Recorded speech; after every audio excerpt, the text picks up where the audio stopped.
उपस्थित सभी भक्तजनों को सप्रेम नमन। आज सनातन धर्म में मकर संक्रांति का त्यौहार मनाने का विधान है। यह 14 या 15 या कभी कभी 13 भी जनवरी को पड़ जाता है, लेकिन अधिकतर समय में यह 14 को पड़ता है यह त्यौहार। ये पूरे ब्रह्मांड को ज्योतिषाचार्यों ने 360 डिग्री का माना है, यानी 360 डिग्री में पूरा एक वृत्त बन जाता है। अब उस वृत्त को फिर विभाजित किया है 33 डिग्री में, तो 12 भाग में विभाजित किया है। ये 12 राशियां हो जाती हैं। इन 12 राशियों में से एक राशि जो है वो मकर राशि है और एक राशि धनु राशि है। तो धनु राशि के बाद मकर राशि आती है। तो सूर्य जो है वह जब धनु राशि से मकर राशि में शिफ्ट होते हैं तो ये संक्रांति बनती है। संक्रांति का अर्थ होता है कि एक मध्य बिंदु जहाँ पर कि अब वो क्रॉस करेगा।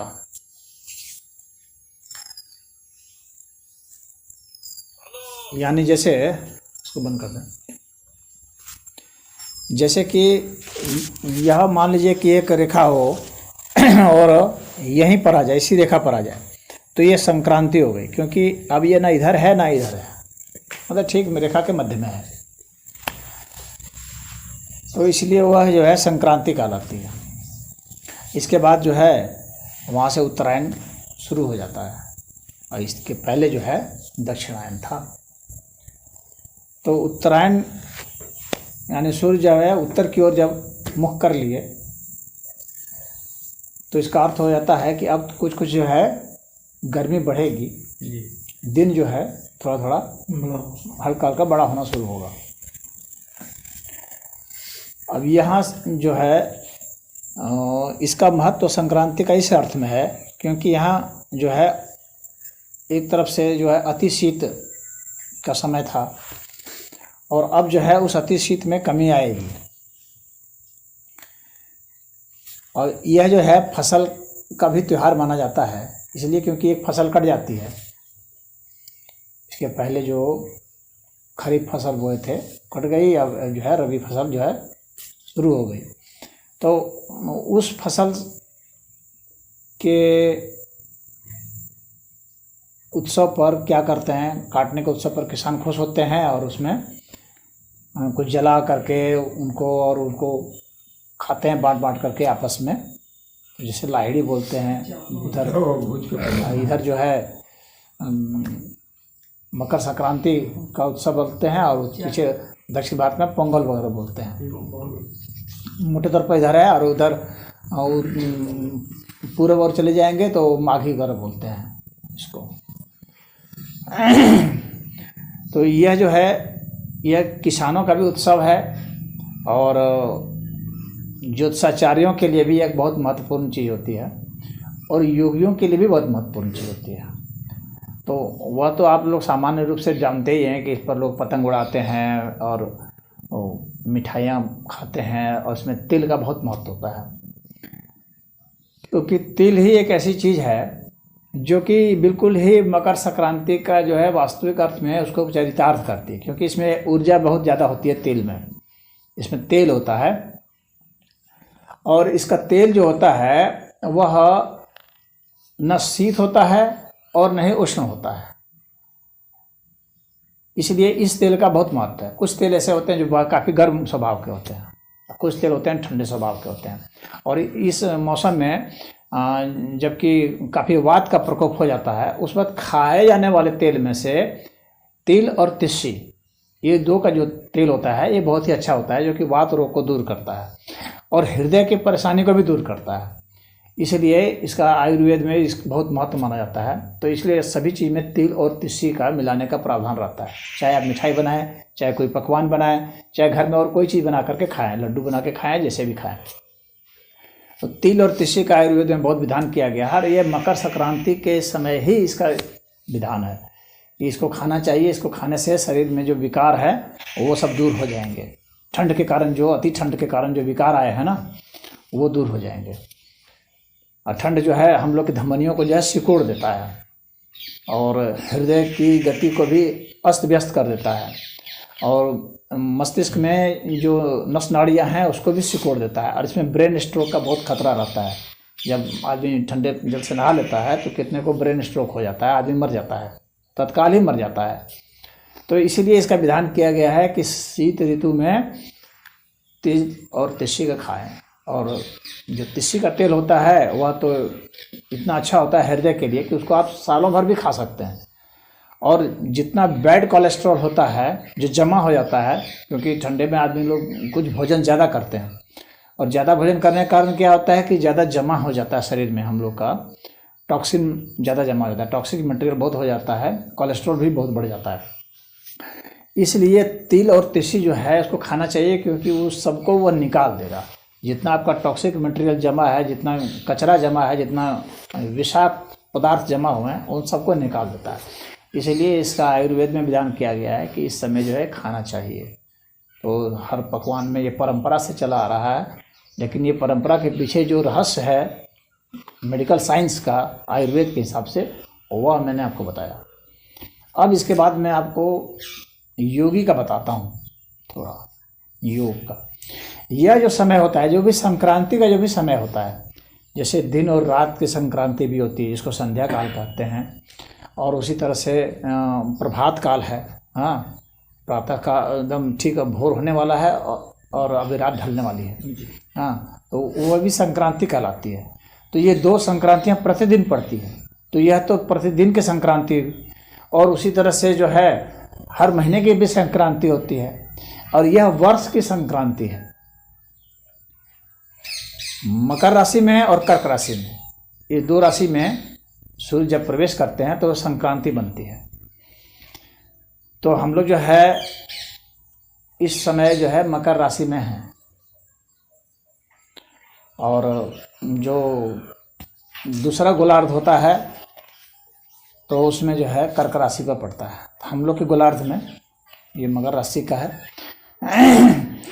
अब इसमें यह तो जो पृथ्वी और सूरज के संबंध में जो बात है वह बात बताई मैंने। इसका असर हम लोग के शरीर पर भी पड़ता है, हम लोग के मन पर भी पड़ता है, और इसी कारण हम लोग के शरीर में भी जो इस गोलार्ध में रह रहे हैं, विषुवत रेखा के इस गोलार्ध में जो रह रहे हैं, तो उनका जो जीवन है वो इसके अनुसार से ही ढलता है। इसलिए और भारत का जो मौसम है, तो भारत का मौसम विशेषकर इस तरफ का जो मौसम है, भारत में भी जो उत्तर भारत का जो मौसम है, यह इस प्रकार का होता है कि यहाँ अति शीत के बाद हम लोग शिफ्ट करते हैं। दक्षिण भारत में तो उतनी ठंड नहीं पड़ती है, हाँ, क्योंकि एक तो दूरी भी हो जाती है मकर रेखा से, और दूसरी एक बात है कि वहाँ पर जो है समुद्र घेरा हुआ है, तो उसके कारण जो है तापमान का असर उतना वहाँ नहीं होता जितना कि ठंड इधर पड़ती है। उधर लगभग सम जैसा ही होता है, थोड़ा सा ठंडी पड़ती है हल्की सी, लेकिन इधर बहुत ज़्यादा अंतर होता है। अब यही असर जो है हम लोग के शरीर में भी पड़ता है। अब धमनियों के खोलने का समय आता है, तो इस समय जो है बहुत सारे, जैसे कि कपालभाति प्राणायाम है, भस्त्रिका प्राणायाम है, और आदित्य प्राणायाम है, और भ्रामरी प्राणायाम है, आकाशभाति है, और द्रुत आकाशी है। ये सब प्राणायाम करने का ये सब समय होता है। इस समय ये करने से जो है हम लोग की जो कफ की समस्या है या बात की समस्या है, ये सब समस्याएं ये सब दूर होती है।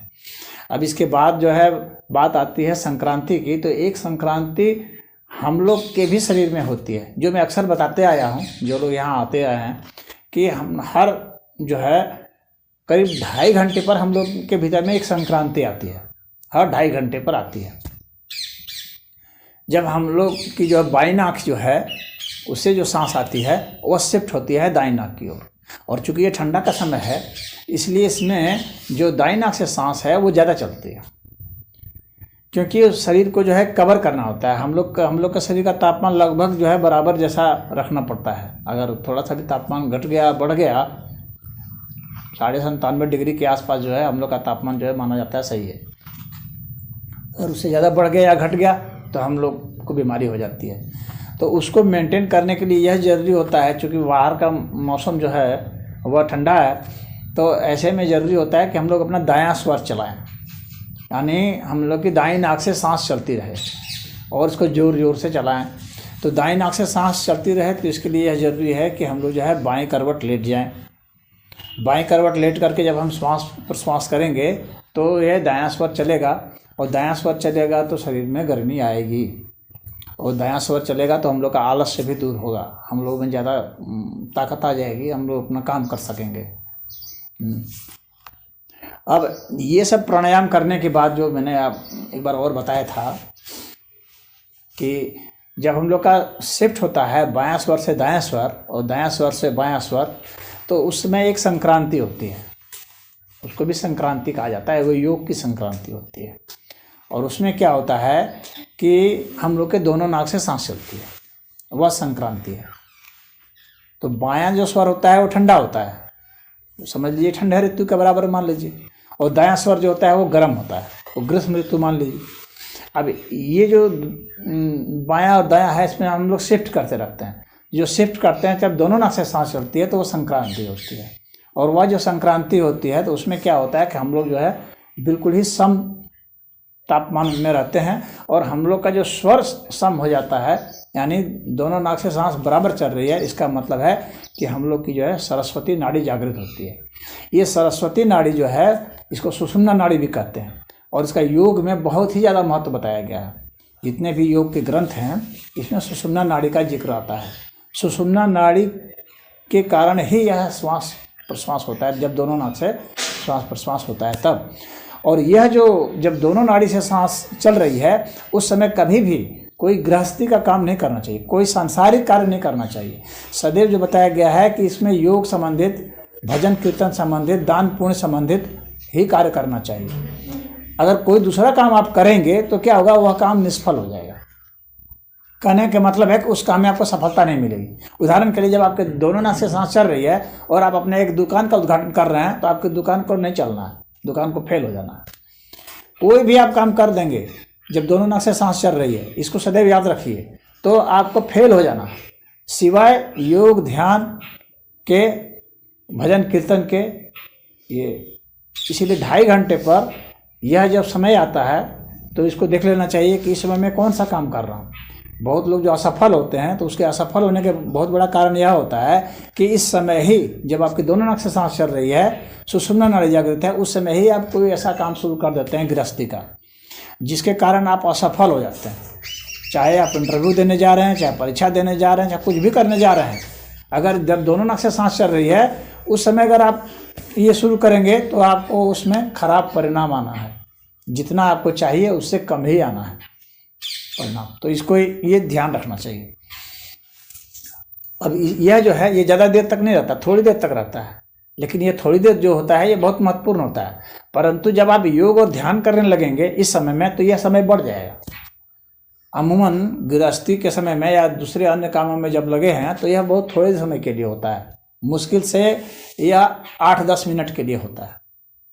8-10 मिनट में यह बदल जाता है, यानी 2.5 घंटे में 8-10 मिनट का यह समय आता है, जो कि एक तरह से आपको मौका दिया जाता है कि आप अध्यात्म की ओर मुड़ जाएं। 8-10 मिनट का समय अगर उस समय में कोई करता है योग ध्यान भक्ति भजन, तो उसके बहुत ज़्यादा चांस है कि वह समय बढ़ जाएगा।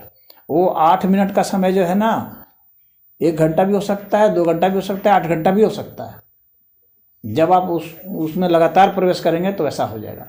एक और प्राणायाम है, जैसे नाड़ी शोधन प्राणायाम है। नाड़ी शोधन प्राणायाम यदि आप करते हैं तो यह जो है हमारी नाड़ियों को शुद्ध कर तो देती है, लेकिन साथ ही क्या होता है कि हम लोग के सुषुम्ना नाड़ी को जागृत कर देती है। इसीलिए नाड़ी शोधन प्राणायाम का बहुत महत्व है। नाड़ी शोधन प्राणायाम मैंने आप लोग को बताया हुआ है, कभी और जिसको समझना होगा कभी आकर सीख सकते हैं। तो नाड़ी शोधन प्राणायाम कर लेने से आपका जो है सुषुम्ना नाड़ी जागृत हो जाएगा, यानी वह जो है जो हम लोग की श्वास की संक्रांति है, प्रश्वास की संक्रांति है, उसमें आपका प्रवेश हो जाएगा। और उसमें प्रवेश जब हो जाएगा तब फिर क्या होगा कि आप लगातार उसमें एकदम टिके हुए हैं, एकदम बिल्कुल ध्यानमग्न हो गए हैं उसमें। और उसमें क्या है कि जो ओम मंत्र है उसको जपा जाता है, कम से कम 108 बार जप लीजिए। और 108 बार जब जप लिए आप मन ही मन, तब फिर क्या होगा कि आप अ जप लीजिए, क्योंकि ओम का सार जो है वो अ है। अ जप लीजिए, और अ जब जपेंगे ना तो आपके श्वास प्रश्वास से अ मिल जाता है, अ की ध्वनि मन ही मन करेंगे वो मिल जाएगा। उसके बाद क्या है कि श्वास प्रश्वास को जो है आप अ जपना छोड़ दीजिए, सिर्फ श्वास प्रश्वास पर ही आप ध्यान कीजिए।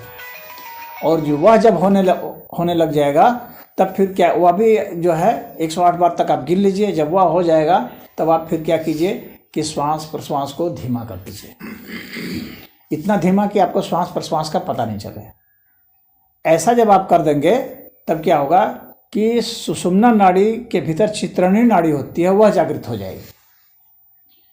और वह जब जागृत हो गई तो फिर उसमें आप प्रवेश कर जाएंगे। तो उसके बाद फिर एक ही नाड़ी बचती है, वो ब्रह्म नाड़ी है। वो ब्रह्म नाड़ी ही जो है हमें सहस्त्रार चक्र में ले जाती है, वही हमारे ध्यान और समाधि को परिपूर्ण करता है। तो वहाँ पर जो है ब्रह्म का साक्षात्कार होता है, वहाँ पर आपको परम ज्ञान मिलेगा। यह जो है यह इसलिए यह संक्रांति बहुत महत्वपूर्ण होता है। तो यह मौसम की संक्रांति, जैसे आज के दिन ही अगर कोई इस ध्यान साधना को करे तो ज़्यादा सफल होगा, जब संक्रांति लग रही है। तो मौसम की संक्रांति का इस योग की संक्रांति के साथ जो है तादात्म्य, इसका समन्वय बहुत अच्छा होता है। इसीलिए इस दिन कहा जाता है जब तप कीजिए, योग ध्यान कीजिए, दान पुण्य कीजिए। इसमें जो जिस स्तर का है उस स्तर से होता है। तो आज इतना ही।